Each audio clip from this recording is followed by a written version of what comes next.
ഒട്ടനവധി നിഗൂഢ ആചാരങ്ങളും വിശ്വാസങ്ങളും നിലനിൽക്കുന്ന രാജ്യമാണ് ചൈന. പലതും കേട്ടുകേൾവിയില്ലാത്തതാണെങ്കിലും ചൈനയിലെ വിവിധ ഇടങ്ങളിലും ഇപ്പോഴും അവയൊക്കെ ആചരിച്ചു വരികയാണെന്ന വിവരം അടുത്തിടെയാണ് പുറത്തു വന്നത്. അതിനൊരു ഉദാഹരണമാണ് കറുത്ത നായകളെ തിരഞ്ഞു പിടിച്ച് അവയുടെ പല്ലുകൾ മരവിപ്പിക്കാതെ പ്രാകൃത രീതിയിൽ നീക്കം ചെയ്യുന്ന പ്രവൃത്തി. ഇത് ചെയ്യുന്ന തത്സമയ ദൃശ്യങ്ങൾ സോഷ്യൽ മീഡിയയിൽ വൈറലായിരുന്നു. ദുഷ്ടാത്മാക്കളെ ഒഴിപ്പിക്കാനുള്ള ഒരു ആചാരത്തിന്റെ ഭാഗമായിട്ടാണ് ചൈനക്കാർ ഇങ്ങനെ ചെയ്യുന്നത് എന്നാണ് വിവരം. ഇത്തരത്തിൽ നിരവധി നിഗൂഢ ആചാരങ്ങൾ പിന്തുടരുന്നവരാണ് ചൈന. അവയിൽ ചിലത് പരിശോധിച്ചാൽ ചൈനയുടെ പരമ്പരാഗത വിശ്വാസം അനുസരിച്ച് ആൺകുട്ടികളുടെ യൂറിൻ വിവിധ പ്രശ്നങ്ങൾക്ക് പരിഹാരമായി ഉപയോഗിക്കുമായിരുന്നു. ആൺകുട്ടികളുടെ യൂറിന് നിഗൂഢമായ ശക്തിയുണ്ടെന്നായിരുന്നു ചൈനീസ് ജനതയുടെ വിശ്വാസം. അധിക ഊർജത്തിനും പനി കുറയ്ക്കാനും ഒക്കെയുള്ള മരുന്നായി പോലും ഇവർ യൂറിൻ ഉപയോഗിക്കുമായിരുന്നു. അതുപോലെ ദുരാത്മാക്കളെ ഒഴിപ്പിക്കാനും ഭാഗ്യം കൊണ്ടുവരാനും ഇത് വിനിയോഗിച്ചിരുന്നു. ഇത്തരം ആവശ്യങ്ങൾക്കായി 10 വയസ്സിന് താഴെയുള്ള ആൺകുട്ടികളുടെ യൂറിൻ നേരം പുലരുന്ന സമയങ്ങളിലാണ് ശേഖരിച്ചു വന്നിരുന്നത്. ചെറിയ പ്രായത്തിലുള്ള കുഞ്ഞുങ്ങളുടെ, അതായത് ജനിച്ച 1 മാസമൊക്കെ പ്രായമുള്ള കുഞ്ഞുങ്ങളുടെ യൂറിന് കൂടുതൽ ഗുണങ്ങളുള്ളതായും ഇവർ വിശ്വസിക്കുന്നു. ചൈനീസ് തത്വചിന്തയനുസരിച്ച് ആൺകുട്ടികളെ യാങ് ഊർജത്തിൻ്റെ പ്രതീകമായാണ് കണ്ടിരുന്നത്. ചൈനീസ് മാധ്യമമായ സൗത്ത് ചൈന മോർണിംഗ് പോസ്റ്റ് ആണ് ഈ വിവരങ്ങൾ റിപ്പോർട്ട് ചെയ്തിട്ടുള്ളത്. തെക്കൻ ചൈനയിൽ നിന്നുള്ള ആൺകുട്ടികളുടെ യൂറിൻ ഉപയോഗിച്ച് തയ്യാറാക്കുന്ന വിഭവങ്ങളെക്കുറിച്ചും പല മാധ്യമങ്ങളും റിപ്പോർട്ട് ചെയ്തിട്ടുണ്ട്. ഇതുകൂടാതെ പുരാതന ചൈനീസ് സംഖ്യകളുമായി ബന്ധപ്പെട്ടും ഒട്ടനവധി വിശ്വാസങ്ങൾ ചൈനയിൽ നിലനിന്നിരുന്നു. ചില സംഖ്യകൾ ജനങ്ങൾക്ക് നിർഭാഗ്യം കൊണ്ടുവരുമെന്നും അവർ വിശ്വസിച്ചിരുന്നു. അതിനാൽ തന്നെ അന്നത്തെ ജനതയുടെ ജീവിതത്തിൽ സംഖ്യകൾ വലിയ സ്വാധീനമാണ് ചെലുത്തിയിരുന്നത്. ചൈനീസ് സംസ്കാരത്തിലെ ഏറ്റവും വലിയ നിർഭാഗ്യ സംഖ്യ 4 ആണ്. 4-ന് പുറമെ 7, 5, 9 അക്കൂട്ടത്തിൽ ഉൾപ്പെട്ടിട്ടുണ്ട്.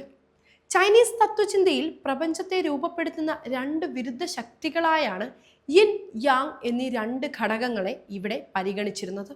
അതിനാൽ തന്നെ ഇത്തരത്തിലുള്ള ഒറ്റ സംഖ്യകളെ ഈ 2 ഘടകങ്ങളുമായാണ് അവർ ബന്ധപ്പെടുത്തിയിരുന്നത്. ഇരട്ട സംഖ്യകളെ ശുഭകരമായ കാര്യങ്ങൾക്കുള്ള പ്രതീകമായി കാണുമ്പോൾ 4 എന്ന നമ്പറിനെ മരണത്തിൻ്റെ സംഖ്യയായാണ് ചൈനയിൽ കണ്ടിരുന്നത്.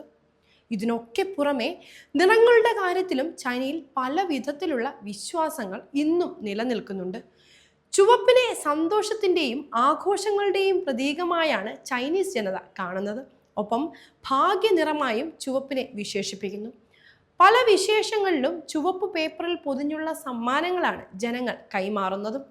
ചുവപ്പിന് പുറമെ പച്ച നിറത്തിനും ചൈനീസ് സംസ്കാരത്തിൽ വലിയ സ്ഥാനമുണ്ട്. സമ്പത്ത്, ആരോഗ്യം, പുനരുജ്ജീവനം, ഫലപുഷ്ടി എന്നിവയെല്ലാം പച്ച നിറവുമായാണ് ബന്ധപ്പെടുത്തിയിരിക്കുന്നത്. എന്നാൽ പച്ച നിറത്തിന് ഇവർ മറ്റൊരു പ്രശ്നം കൂടി കണക്കാക്കുന്നുണ്ട്. ചൈനയിൽ വിശ്വസിക്കാൻ യോഗ്യതയില്ലാത്ത ഭാര്യമാരുള്ള പുരുഷന്മാർ പച്ച തൊപ്പി അണിയാറുണ്ടെന്നാണ് കരുതുന്നത്. സ്വർണ്ണ നിറത്തിനെ സമ്പാദ്യവുമായാണ് ചൈനീസ് സംസ്കാരത്തിൽ പ്രതീകപ്പെടുത്തുന്നത്. 7-ാം ചാന്ദ്ര മാസത്തിലാണ് ഹാങ്കറി ഗോസ്റ്റ് ഫെസ്റ്റിവൽ ചൈനയിൽ പൊതുവെ നടക്കാറുള്ളത്. ഈ സമയത്ത് ശുഭകാര്യങ്ങൾ ചെയ്യുന്നത് ചൈനീസ് ജനത പൂർണ്ണമായും ഒഴിവാക്കും. വിവാഹം, പുതിയ മത്സ്യബന്ധന ബോട്ട് വാങ്ങുക, യാത്രകൾ തുടങ്ങിയ എല്ലാ നല്ല കാര്യങ്ങളും ഒഴിവാക്കുകയാണ് പതിവ്.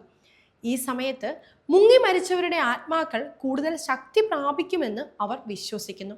അതിനാൽ തന്നെ പല ആളുകളും നീന്തലിൽ ഏർപ്പെടാൻ പോലും ഈ സമയങ്ങളിൽ ഭയക്കാറുണ്ട്. പുരാതന കാലം മുതൽ ചൈനീസ് ജനത വിശ്വസിച്ചിരുന്നത് രോഗം വരുന്നത് നിർഭാഗ്യം മൂലമാണെന്നാണ്. ചാന്ദ്രമാസത്തിൽ തീക്കുണ്ടത്തിന് കുറുകെ ചാടുന്നത് ദുരാത്മാക്കളെ അകറ്റാൻ സഹായിക്കുമെന്നും ഇവർ വിശ്വസിക്കുന്നു. പരമ്പരാഗതമായി ഇവർ ഈ ആചാരം നടത്തി വരികയും ചെയ്യുന്നുണ്ട്. ഇതിനായി വീട്ടിലെ ഒരു മുതിർന്ന വ്യക്തി വീടിന് മുൻവശത്തായി തീ കൂട്ടിവെക്കും. എന്നിട്ട് എല്ലാ അംഗങ്ങളും തീയുടെ കുറുകെ ചാടണം. തെക്കൻ ചൈനയിലെ ഗുവാങ്ഡോങ്, ഫുജിയാൻ പ്രവിശ്യകൾ, വടക്കൻ ചൈനയിലെ ക്യുങ്ഹായ്, ഗാൻസു എന്നീ ഗ്രാമപ്രദേശങ്ങളിൽ ഈ ആചാരം ഇന്നും നിലനിൽക്കുന്നുണ്ട്. ഇനി ഇതിനെയൊക്കെ അപ്പുറം ചൈനയിലെ ചില പ്രദേശങ്ങളിലുള്ളവർ കോഴിയെ മരിച്ചവരെയും ജീവിച്ചിരിക്കുന്നവരെയും ബന്ധിപ്പിക്കുന്ന ഒരു ശുഭകരമായ ജീവിയായി കാണാറുണ്ട്. തെക്കൻ ചൈനയിലെ ചില ഭാഗങ്ങളിൽ ജീവനുള്ള കോഴിയുടെ തല വെട്ടി വീടിൻ്റെ മേൽക്കൂരയ്ക്ക് മുകളിലേക്ക് എറിയാറുമുണ്ട്. ദുരാത്മാക്കളെ ഒഴിപ്പിക്കാനുള്ള ഒരു മാർഗമായിട്ടാണ് ഇങ്ങനെ ചെയ്യുന്നതെന്നാണ് ഇവരുടെ വിശ്വാസം. വീട്ടുമുറ്റത്ത് കോഴിയുടെ രക്തം വിതറുന്നതോ ചുമരുകളിൽ പുരട്ടുന്നതോ ഒരാളുടെ സമ്പത്ത് വർദ്ധിപ്പിക്കുമെന്നും ഇവിടെ വിശ്വസിക്കപ്പെടുന്നു. മരിച്ച വ്യക്തിയുടെ ആത്മാവിനെ നയിക്കാൻ ശവസംസ്കാര ചടങ്ങുകളിൽ പോലും പലപ്പോഴും കോഴികളെ ഉപയോഗിക്കാറുണ്ട്. ഇത് കേൾക്കുമ്പോൾ നമുക്ക് വിചിത്രമെന്ന് തോന്നുമെങ്കിലും ചൈനീസ് ജനതയ്ക്ക് ഇത് വലിയ വിശ്വാസമാണ്.